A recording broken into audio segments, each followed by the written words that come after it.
Guys, good night. This is day 546, Nisa 36 to 42. Worship Allah alone and associate none with Him. And be kind to parents, relatives, orphans, the poor, near and distant neighbors, close friends, needy travelers, and those bond people in your possession. Surely Allah does not like whoever is arrogant, boastful. Those who are stingy promote stinginess among people and withhold Allah's bounties.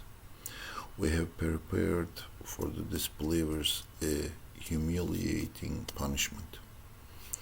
Likewise for those who spend their wealth to show off and do not believe in Allah or the last day. And whoever takes Satan as an associate, what an evil associate they have. What harm could have come to them if they had believed in Allah and the last day and donated from what Allah has provided for them? And Allah has perfect knowledge of them. Indeed, Allah never wrongs anyone, even by an atom's weight. And if it is a good deed, He will multiply it many times over and will give a great reward out of His grace. So how will it be when we bring a witness from every faith community and bring you a prophet as a witness against yours? On that day, those who denied Allah and disobeyed the Messenger will wish they were reduced to dust, and they will never be able to hide anything from Allah.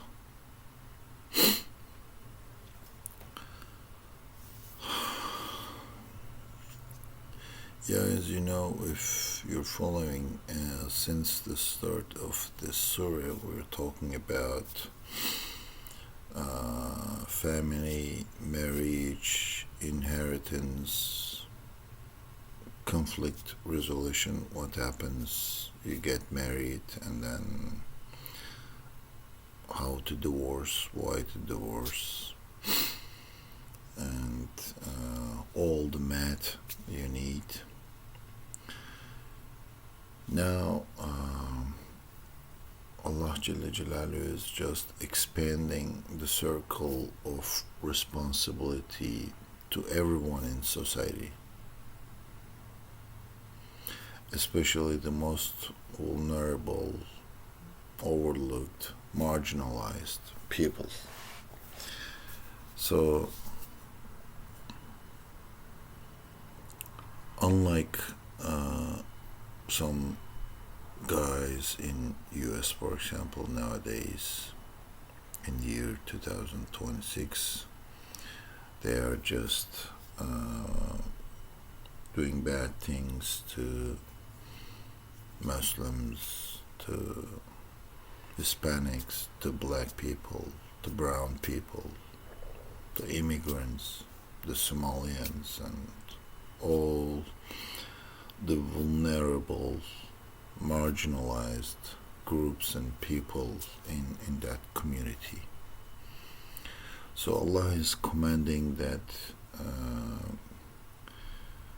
you are responsible for everyone in your society, especially those vulnerable, overlooked and marginalized and thrown under the bus people.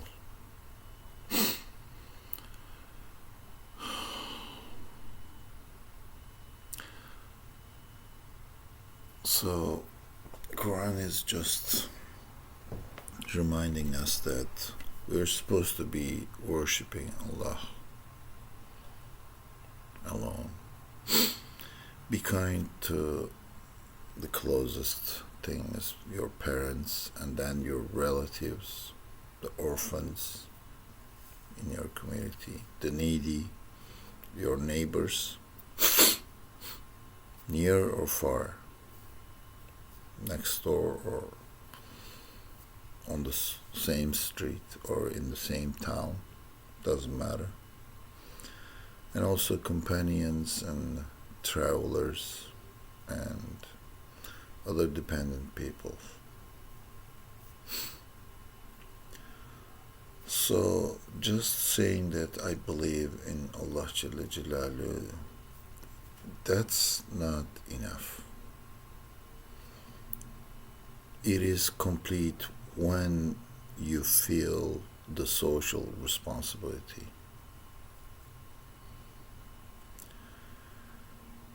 And also don't be stingy and encourage other people's stinginess. Allah gave you blessings not for so that you can just collect them, and you don't have money to collect in your bank account and then see the number on your bank account and have fun. This is not the purpose. If Allah gives you something, gives you wealth, gives you resources, you are supposed to be helping, you're supposed to be feeling this social responsibility, including starting from your parents and going all the way to far neighbors, companions, and other dependent, overlooked, vulnerable, marginalized people, all the way to the forest people to you. Yeah.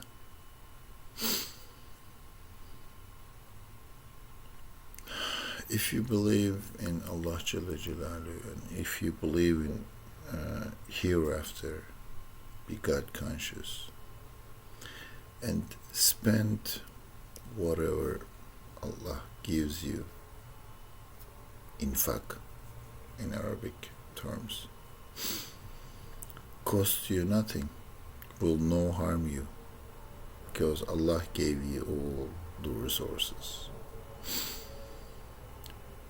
It isn't something that you worked hard and then you earned every penny, every cent. As you all know that there are so many people working so hard and doing so many things, but they are not wealthy like some trillionaires, for example. Now we don't have billionaires, we have trillionaires on this planet.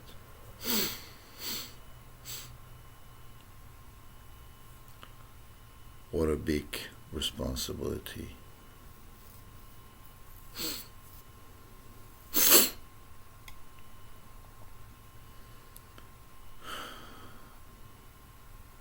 So at the end of the day, every prophet will be testifying against their followers on the day of judgment. No one can hide from the truth, and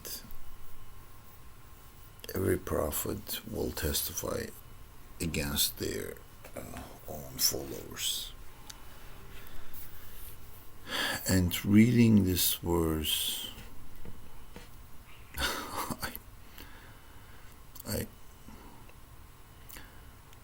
I can't think of those who killed prophets' grandsons and who destroyed a lot of people's life throughout the history, including today in so-called Muslim countries.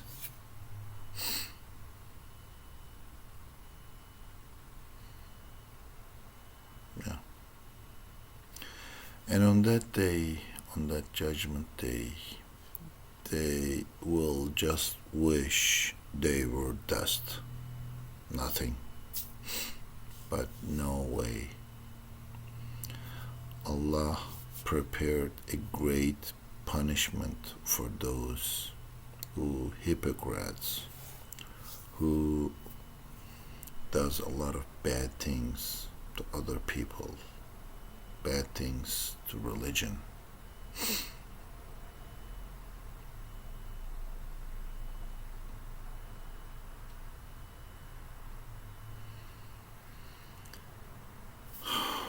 So there is no escape, guys. There is no escape from Allah Jalla Jalaluhu. We are here on this planet to believe in Allah Jalla Jalaluhu, worship Him alone, to believe in hereafter, be God conscious, knowing that someday Allah will judge you on whatever you did and also you didn't. And be kind, helpful, and spend your wealth on starting from your parents, relatives, orphans, needy, neighbors, near or far, companions, travelers, dependents, all the vulnerable and overlooked and marginalized groups in your society. And by doing these things will cost you nothing, but will make you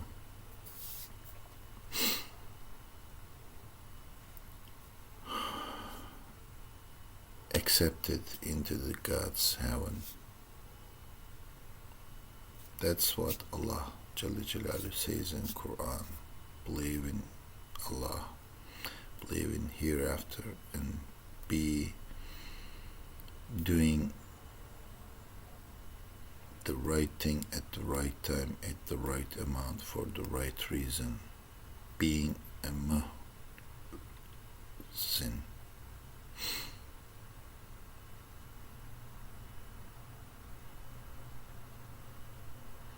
Spend infaq in Arabic terms.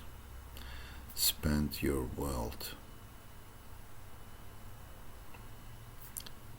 These three things are the only way to get into heaven.